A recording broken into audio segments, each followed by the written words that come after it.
프리셈의 모든 기능을 충분히 활용할 수 있으려면 DY 메뉴 사용법을 알아야 합니다.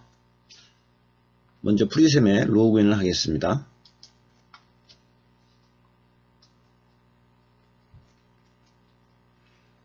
네, 팝업창을 모두 닫고요.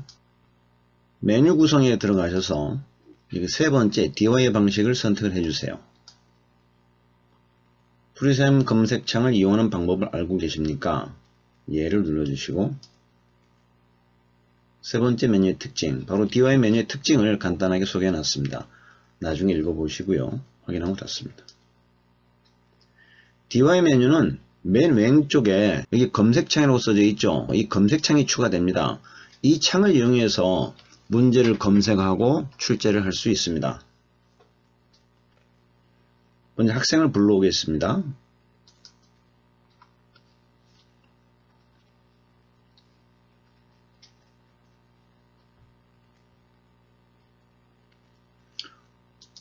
교재가 지금 하나도 선택이 안 돼 있죠.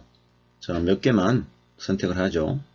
이런 식으로 파랗게 선택을 해서 한 번만 체크하면은 한꺼번에 선택이 됩니다. 자, EBS 전체를 선택을 하려면은 여기를 더블 클릭을 해주세요. 그러면 한꺼번에 전 단원이 선택이 되죠. 출제 범위를 이렇게 정해 놓고 여기 검색창에 있는 새 문제 버튼을 누릅니다. 새 문제 버튼을 누르면은 이 버튼에 대한 도움 말키가 뜨죠. 나중에 읽어보시고요. 아니요를 눌러줍니다. 자, 새 문제 버튼을 누르면은 여기 검색 종류에 새 문제가 세팅이 되고 오른쪽에 입력창에는 알파벳으로 2가 입력이 됩니다. 이 버튼을 안 누르고 여기 편집창에다가 직접 키보드로 2를 입력해도 되겠습니다. 그 다음 문항수 지금 제로로 되어 있는데요. 확인해서 닫고요. 문항수가 제로면은 모든 문제를 뜻합니다. 그러니까 전체 문제 다를 말하는 거예요. 이 정보창을 보시면은 총 세 문제가 1675개죠. 이 1675개를 전부 다 출제하려면은 이 문항수를 0으로 놓고 하면 됩니다. 근데 지금은 그건 아니고 한 30문제만 출제를 하죠. 새 검색을 누릅니다. 밑에 번호바를 보시면은 1번부터 쭉 해서 제일 마지막 번호가 이게 30이죠. 여기 우측에 있는 30은 검색된 문항의 총 개수를 말합니다.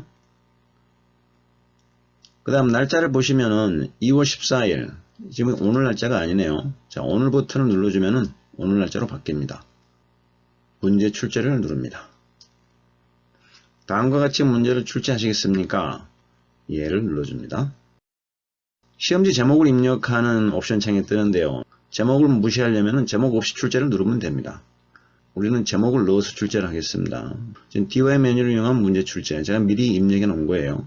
제목 확인을 누릅니다. 자, 출제가 됐죠? 인쇄를 하는 방법이 두 가지가 있는데요. 방금 출제한 시험지가 여기 출제 정보창에 목록이 추가가 되어 있죠?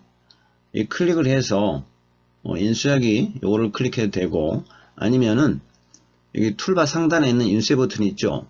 이 인쇄 버튼을 눌러도 되겠습니다. 인쇄 버튼을 눌러 보겠습니다.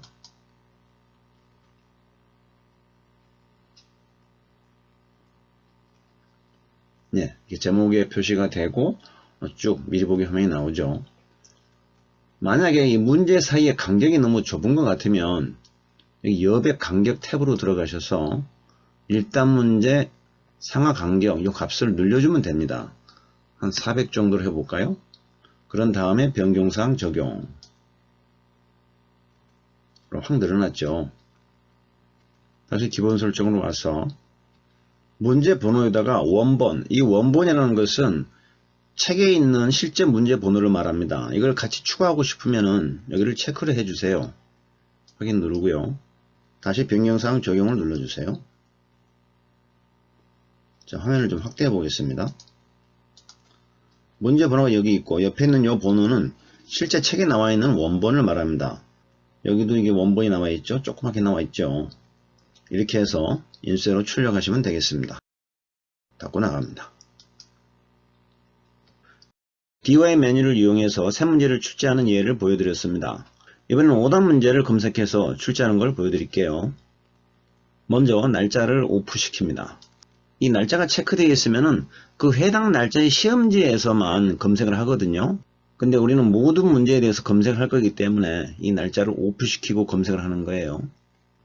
검색 종류로 가서 틀린 문제 있죠? 요거를 선택을 하시면은 여기 입력창에 X가 입력이 되죠.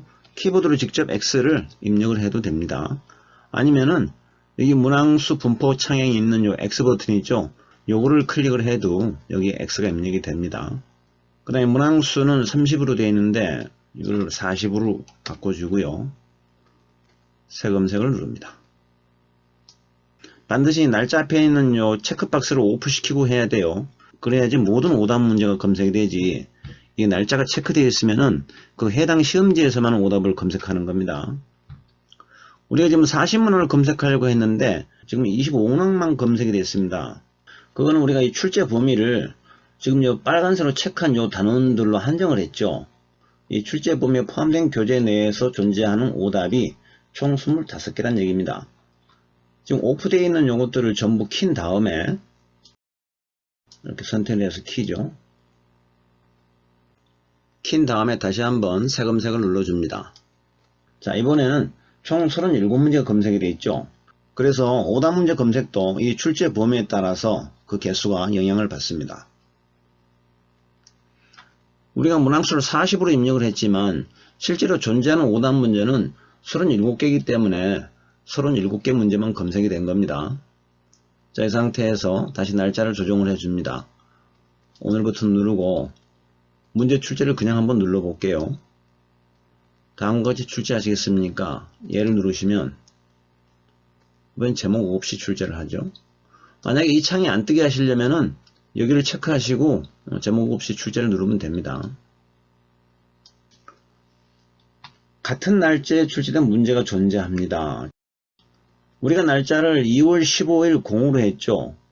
여기 출제 정보창을 보면은 2월 15일 0 이미 똑같은 게 존재합니다.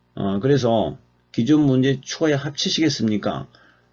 지금 기존에 출제된 30문항을 합치려면은 얘를 누르면 되는데요. 우리는 오답 문제만 따로 출제할 거기 때문에 아니요를 눌러서 일단 취소를 하고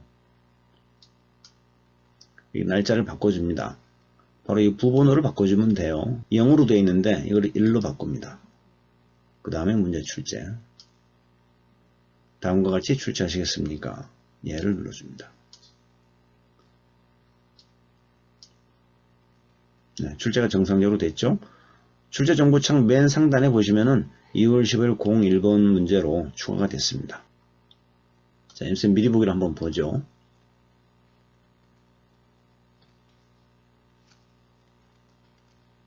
화면을 좀 확대해서요. 문제 번호에 .1이 추가가 되어 있죠. 이건 오답이기 때문에 이미 한 번 푼 문제라서 1이 추가가 되어 있습니다. 닫고 나갑니다. 지금 이 검색창을 보시면은 메뉴가 이렇게 한정이 되어 있죠. 여기다가 다른 기능을 더 추가해 놓을 수가 있습니다. 상단에 도구 모음을 클릭하시면 체크 표시가 되는 항목들은 현재 검색창에 보이는 항목들이고요. 오프가 되어 있는 것은 아직 검색창에 포함이 안 된 것들입니다. 그래서 예를 들어서 이걸 오프 시키면은 방금 했던 여기 X칸이 없어졌죠? 자, 여기 R도 오프 시키면은 여기 R도 없어지죠? T도 오프 시키면은 여기 T도 없어졌죠? 다시 체크하면은 다시 보이죠? 그렇게 해서 자주 쓰는 기능만 검색창에 놓고서 쓰시면 되겠습니다. 여기 섞기 버튼이 좀 유용한데요. 여기 섞기를 눌러 볼게요. 섞기를 체크하면은 여기 섞기 버튼이 추가가 됐죠. 일단 닫고요. 이 섞기 버튼이 하는 역할은 한번 눌러 보겠습니다. 문제를 출제하기 전에 순서를 뒤섞어서 재정렬 합니다. 다시 말하면 순서를 뒤죽박죽 임의로 섞는 얘기예요. 이 섞기 버튼을 이용해서 문제를 한번 출제를 해보죠. 먼저 새 문제를 누르고요. 문항수 40문제 그대로 하고 자, 새 검색을 누릅니다. 이렇게 검색을 해서 날짜를 2로 바꾸고 문제 출제를 누르면은 여기 검색된 순서 그대로 출제가 됩니다. 그런데 이 순서라는 게 교재에 저장된 순서거든요. 그래서 이 교재에 저장된 순서대로 출제를 안 하고 임의로 순서를 막 뒤섞어서 바꿔서 출제하고 싶을 때 이 섞기 버튼을 눌러주세요. 섞기 버튼을 먼저 누르신 다음에 그 다음 문제 출제 버튼을 눌러주세요. 예를 누릅니다. 제목 없이 출제. 이렇게 해서 섞기 버튼을 이용한 문제 출제가 완료되었습니다. 이상으로 DY 메뉴를 이용한 문제 검색과 문제 출제 설명을 모두 마치겠습니다. 수고하셨습니다.